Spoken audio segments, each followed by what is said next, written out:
How many sides are there in a polygon which has 20 diagonals. इस question से हमारे बहुत सारे कॉन्सेप्ट क्लियर हो जाएंगे। हम काफ़ी और अलग अलग तरह के क्वेश्चंस भी लगा सकते हैं।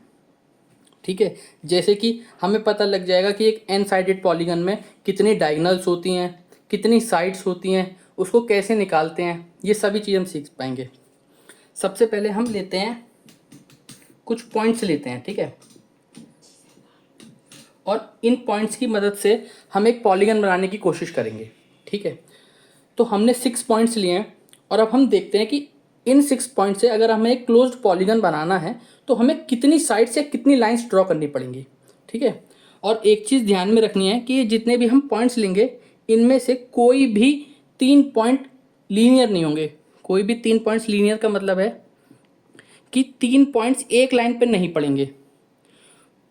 ठीक है, कैसे होंगे ये पॉइंट्स? ऐसे ऐसे ऐसे ऐसे नहीं होंगे। पॉइंट्स हमेशा ऐसे होंगे जिससे कि हम, ठीक है, एक पॉलीगन ड्रॉ कर पाएं।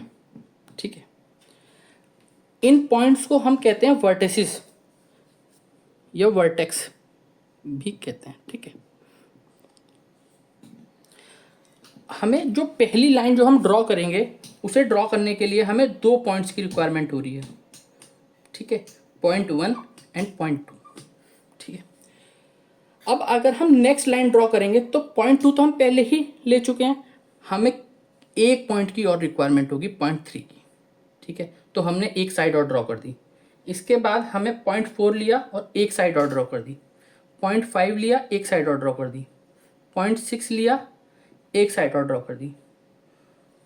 ठीक है, तो अगर हमें इन सारे पॉइंट्स को मिलाना है तो हमें जितने भी पॉइंट्स हैं उससे एक कम लाइन चाहिए होगी, क्योंकि पहली जो लाइन थी वो 2 पॉइंट से बनी थी। उसके बाद सारी लाइन एक एक पॉइंट हम आगे ऐड करते जा रहे हैं और लाइन ड्रॉ करते आ रहे हैं। ठीक है, लेकिन अगर हमें क्लोज्ड पॉलीगन बनाना है तो हमने देखा कि अगर हमें n पॉइंट्स को ज्वाइन करना है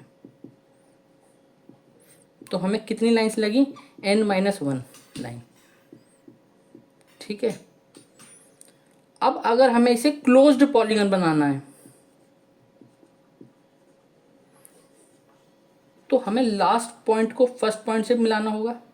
ठीक है, तो हमें एक लाइन और ड्रॉ कर दी हमने इन n पॉइंट से ही। ये n लाइंस ही कहलाती हैं साइड्स एक पॉलीगन की। ठीक है, इसके अलावा अगर हम कोई भी 2 पॉइंट्स लें और उन्हें ज्वाइन कर दें, ठीक है, इस तरीके से, ये सभी डायगोनल कहलाएंगी।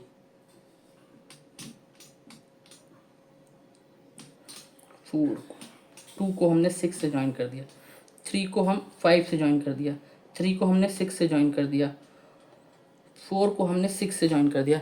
ये सारी अंदर की जितने भी लाइंस है ये सब डायगोनल्स कहलाती हैं। ठीक है, तो अगर हमारे पास n पॉइंट्स हैं और उसमें से 2 के कॉम्बिनेशन ले लें, 1 को 2 के साथ, 1 3 के साथ, 1 4 के साथ, 1 5 के साथ, 1 6 के साथ, 1 2 के साथ हो चुका है तो 1 3 के साथ, 1 4 के साथ, तो हमारे पास टोटल लाइंस आ जाएंगी साइड्स प्लस डायगोनल्स। ठीक है, अगर हम इसमें से, क्योंकि हमें पता है अगर n पॉइंट्स हैं तो n ही साइड्स होंगी पॉलीगन की, तो n माइनस कर देंगे तो ये बचेंगी हमारी टोटल डायगोनल्स कि हमारी डायगोनल कितनी है। ठीक है, जो कि हमें क्वेश्चन में दिया हुआ है कि पॉलीगन में डायगोनल कितनी है, जो गिवन पॉलीगन है 20 डायगोनल है। ठीक है, अगर हम इसे सॉल्व करें फर्दर, n(n-1/2 n), ठीक है, इक्वल टू 20, इसे इम्प्लाइज करेगा ये, n हम कॉमन ले लेंगे तो ये हो जाएगा n-1/2 -1 इक्वल टू 20। ये इसे फर्दर हम सॉल्व करेंगे तो ये हो जाएगा n-3 और ये 2 उधर चला जाएगा तो ये हो जाएगा 40। तो जो हमारी क्वाड्रेटिक इक्वेशन बनेगी वो बनेगी n² -3n -40। अगर हम इस क्वाड्रेटिक इक्वेशन के रूट्स निकालें तो हमारे पास b की वैल्यू है -3, a की वैल्यू है 1 और c की वैल्यू है 40 माइनस कितनी है -40। ठीक है,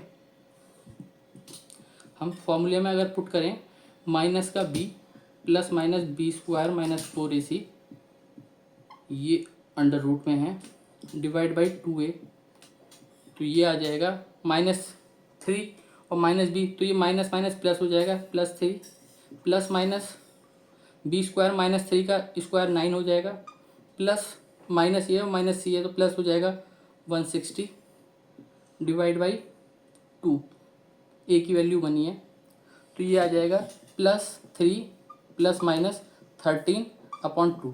तो n की जो दो वैल्यूज़ आई वो आई -5 और 8। -5 नंबर ऑफ साइड्स हो नहीं सकती तो इसे रिजेक्ट कर देंगे, ये हमारी करेक्ट वैल्यू हो जाएगी। तो जिस पॉलीगन में अगर 20 डायगोनल्स हैं तो उस पॉलीगन में हमारी साइड्स होंगी 8। ये हमारा आंसर है।